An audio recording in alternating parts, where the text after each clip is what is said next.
मुल्क भर में कैंटोनमेंट बोर्ड इलेक्शन, गैर सरकारी नताइज में आजाद उम्मीदवारों का पलड़ा भारी। मजमूई तौर पर मुल्क भर से अब तक 34 आजाद उम्मीदवार कामयाब हो चुके।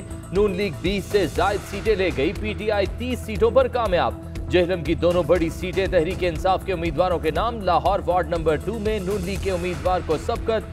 कराची वार्ड नंबर 5 में एमक्यूएम का उम्मीदवार आगे। चकलाला कैंटोनमेंट बोर्ड में नून लीग को बरतरी। हैदराबाद 2 वार्ड नंबर 4 में पीटीआई का खिलाड़ी आगे निकल गया। वोटों की गिनती जारी। वोटों का अमल शाम 5 बजे तक जारी रहा। वोटर्स दिन भर हक राय दही इस्तेमाल करने पहुंचे। खवातीन, बुजुर्ग और खुसूसी अफराद ने भी वोट डाले। लाहौर में बारिश के बायस टर्न आउट कम रहा। मुल्क भर के 42 कैंटोनमेंट बोर्ड में तहरीक इंसाफ, नून लीग और पीपल्स पार्टी में कांटे का मुकाबला है।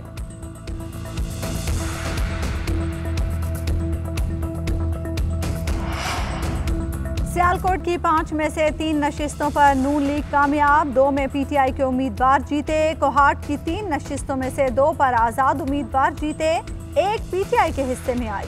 बन्नू की 1 सीट पीटीआई, दूसरी आजाद उम्मीदवार ने जीत ली। मर्दान में 1 सीट एएनपी के हिस्से में आई, दूसरी पर आजाद उम्मीदवार ने मैदान मार लिया।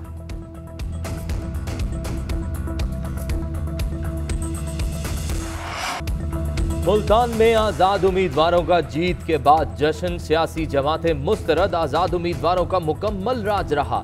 10 में से 9 आजाद उम्मीदवारों ने मैदान मार लिया। नून लीग के हिस्से में 1 सीट आई। हुक्मरान जमात पीटीआई जनूबी पंजाब के अहम वार्ड्स में से भी कोई भी सीट न जीत सकी।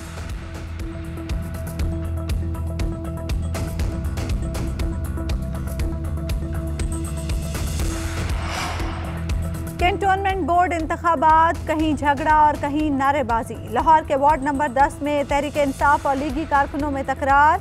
मुल्तान के वार्ड नंबर 4 में 2 सियासी जमातों के कारकुनों में हाथापाई। पेशावर के वार्ड नंबर 2 में कारकुन आमने सामने आ गए। तहरीक इंसाफ, एएनपी और जमात इस्लामी के कारकुनों की नारेबाजी।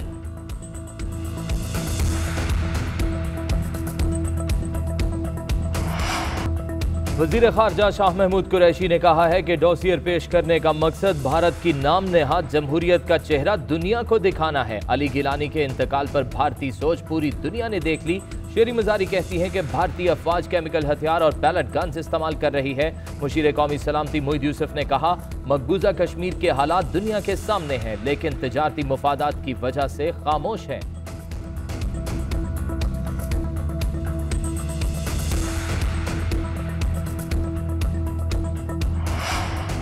भारत में सफ़े मातम बिछी हुई है। मोदी पंशेर की मनगढ़ंत कहानियां चला रहा है। हमने अमन की खातिर तालिबान को अमेरिका के साथ बिठाया। अफगानिस्तान में पाकिस्तान की दिलचस्पी सिर्फ अमन इस्तेहकाम के लिए है। वजीर दाखिला शेख रशीद की प्रेस कॉन्फ्रेंस। मुल्की सियासत पर बोले, इलेक्ट्रॉनिक वोटिंग इसलिए लाना चाहते हैं ताकि इलेक्शन को इज्जत मिले। इलेक्शन कमीशन के तहफ़्फ़ुज़ात जल्द दूर करेंगे।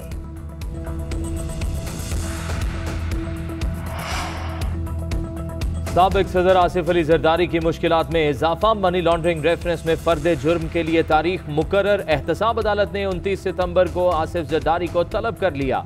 मुकदमे में मुलव्वस आसिफ जरदारी का मुबैना फ्रंटमैन इश्तिहारी करार। मुश्ताक अहमद का मुकदमा अलग कर दिया। मुलजिम का शनाख्ती कार्ड ब्लॉक और जायदाद जब्त करने की कार्रवाई शुरू करने का हुक्म। फारूक हबीब कहते हैं, शहबाज शरीफ और मरियम नवाज बताएं शफाफ इलेक्शन के लिए उनके पास क्या तजावीज़ हैं। अपोजिशन ने ईवीएम को देखे बगैर ही मुस्तरद कर दिया। इलेक्शन कमीशन की प्रेस रिलीज मीडिया को पहले, हुकूमत को बाद में मिलती है। हम तो इंतखाबी इस्लाहात करके इलेक्शन कमीशन की मदद कर रहे हैं, लेकिन इलेक्शन कमीशन ने अपनी ही इस्तेदाद पर सवालात उठा दिए। खैबर पख्तूनख्वा के जिला तोरगर में घरों पर आसमानी बिजली गिर गई। आसमानी बिजली गिरने से 5 मकान मुकम्मल तौर पर तबाह हो गए। हादसे में 14 अफराद जाँ बहक। मलबे तले दबे अफराद की लाशें निकाल ली गईं। वज़ीर आला खैबर पख्तूनख्वा की इंतजामिया को हर मुमकिन मदद फराहम करने की हिदायत। उधर एबटाबाद में लैंडस्लाइडिंग से मकान की छत गिर गई। 3 अफराद मलबे तले दबकर जाँ बहक हो गए।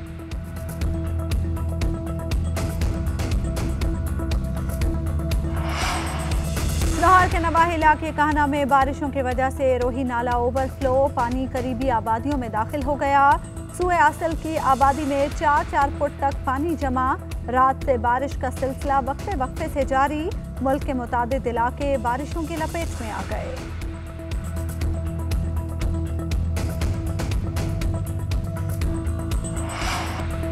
अस्पताल में शदीद अलील उमर शरीफ को बाहर भिजवाने की कोशिशें। डॉक्टर फैसल सुल्तान की उमर शरीफ के डॉक्टरों से मुशावरत।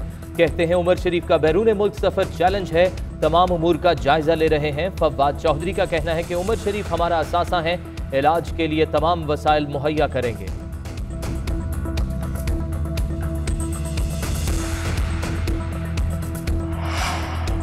गिलगित बल्तिस्तान में राका पोशी चोटी पर फंसे 3 कोहपैमाओं के लिए रेस्क्यू ऑपरेशन जारी। पाक फौज के 4 हेलीकॉप्टर हिस्सा ले रहे हैं। पाकिस्तानी कोहपैमा वाजिदुल्ला नगरी और दीगर 2 गैर मुल्की साथी राका पोशी सर करने के बाद चोटी पर फंस गए थे। गुज़श्ता रात कोहपैमाओं ने रेस्क्यू ऑपरेशन की गुजारिश की थी।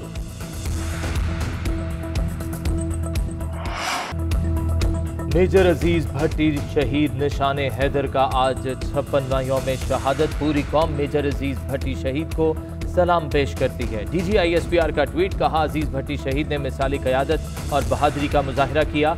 मेजर अजीज भट्टी की क़यादत में भारत के लाहौर पर हमले को पसपा किया गया।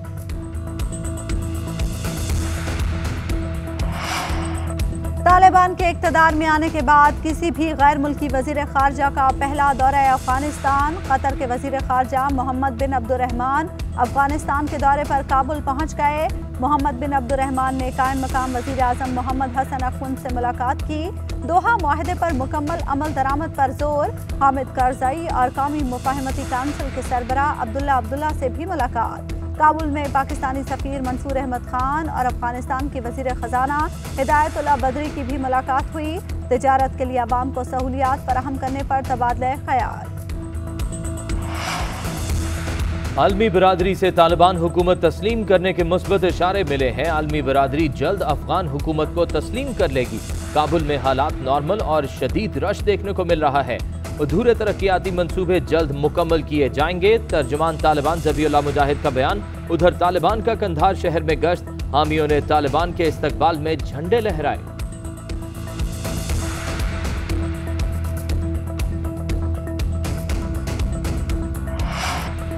अस्पताल में शदीद अलील उमर शरीफ को बाहर भिजवाने की कोशिशें। डॉक्टर फैसल सुल्तान की उमर शरीफ के डॉक्टरों से मुशावरत। कहते हैं उमर शरीफ का बैरून मुल्क सफर चैलेंज है, तमाम उमूर का जायजा ले रहे हैं। फवाद चौधरी का कहना है कि उमर शरीफ हमारा असासा है, इलाज के लिए तमाम वसाइल मुहैया करेंगे।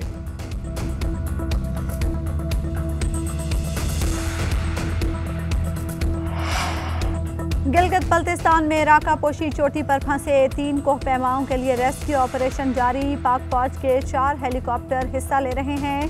पाकिस्तानी कोहपैमा वाजिदुल्ला नगरी और दीगर 2 गैर मुल्की साथी राका पोशी सर करने के बाद चोटी पर फंस गए थे। गुज़श्ता रात कोहपैमाओं ने रेस्क्यू ऑपरेशन की गुजारिश की थी।